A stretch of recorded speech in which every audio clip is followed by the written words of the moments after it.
Okay, so today I will be talking about the setting in Hamlet. This is what we know when we read the story, when we read the book without deducing anything. There's the five W's. So there's where, which is the royal palace in Elsinore, pretty hard to say, in Denmark. So it rotates around the palace. It's mainly in the palace, but sometimes also outside the palace in the garden and around the palace, but it doesn't move out of that region. It really stays around and in the palace, different rooms. So then there's when. It's the 14th and 15th century. So between 1300 and 1499. Um, then there's who, which is Hamlet, the Prince of Denmark. He wants to avenge his father, and his father got poisoned by Hamlet's uncle. So he pretty much wants to kill Hamlet for killing his father. Um, and his father was the king of Denmark before getting killed. So Hamlet's uncle actually took the throne. So that's pretty interesting and important thing to know in the story. Then I realized that the choice of time and location is very important in Hamlet. So I'm going to talk about that a bit and why it's that important. So it helps to understand Hamlet as a character. He is in Denmark, which was Protestant at the time that Shakespeare wrote the play. And Hamlet goes to school Wittenberg in Germany, which is where Martin Luther hung out. So that's a pretty direct link with the fact that Denmark is Protestant. It also explains a couple of points, actually one main one, which is why Hamlet is skeptical when he sees his father as a ghost. Because as we know, Protestants don't really believe in ghosts. They don't believe in seeing people that are already dead. So he sees that and he's not really, he doesn't believe it, but the ghost tells him to kill, well, to avenge his father. So he actually does, even if he's kind of skeptical and doesn't really believe in the ghost, he still wants to avenge his father.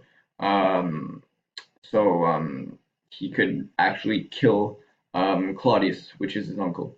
It makes it a classic revenge tragedy, which is a branch of tragedy of yeah, tragedy, classic tragedy that actually is about revenge, as we know in this story, which is pretty clear.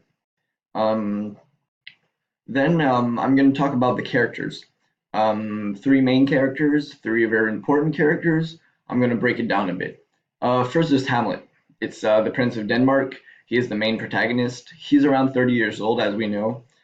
He's a nephew of the king at the time, Claudius, who killed Hamlet's father, who was the king before that. So he actually killed for the throne.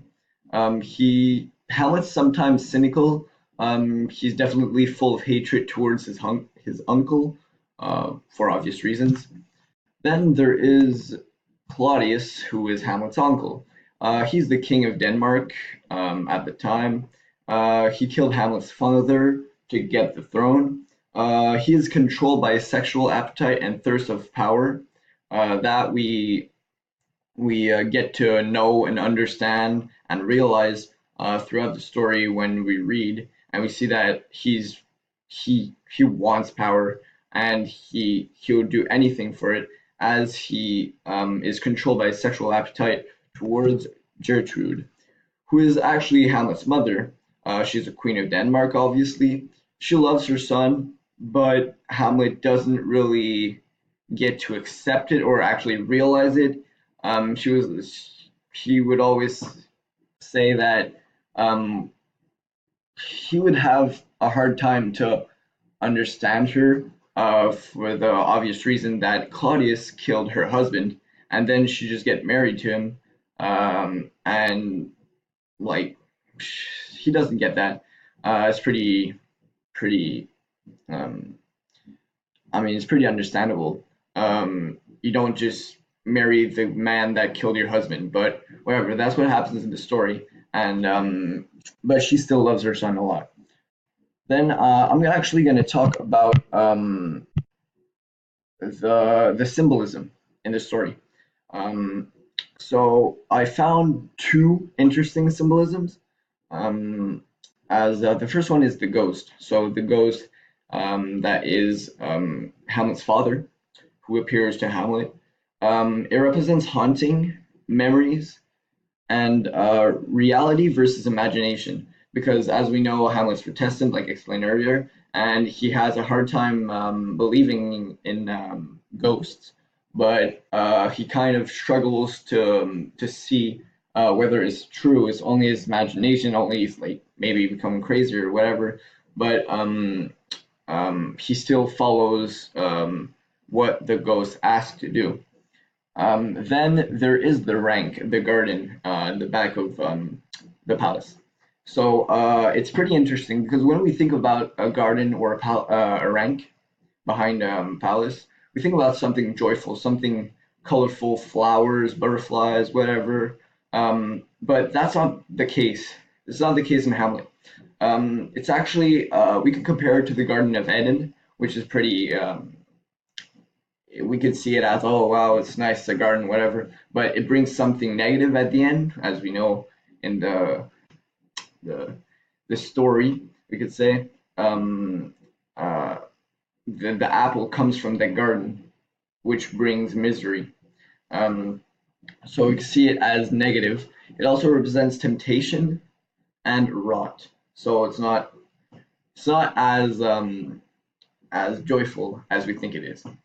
Then I'm actually gonna talk about another one, a little extra one that's not directly linked to the book because it's more about the play. If we saw it as a play, the Hamlet's costume changes, and it represents actually the place where the set is. So if it's outside, Hamlet will always wear a cape, kind of like a little coat cape thing. Um, so we could realize that he is outside. So it represents outside, and inside is the costume of Hamlet. So this is another important thing, not for the novel, because obviously we don't know how what's the costume of Hamlet at the moment, but it's pretty important in the play, which is um, about the setting. So yeah, that's pretty much it. Thank you.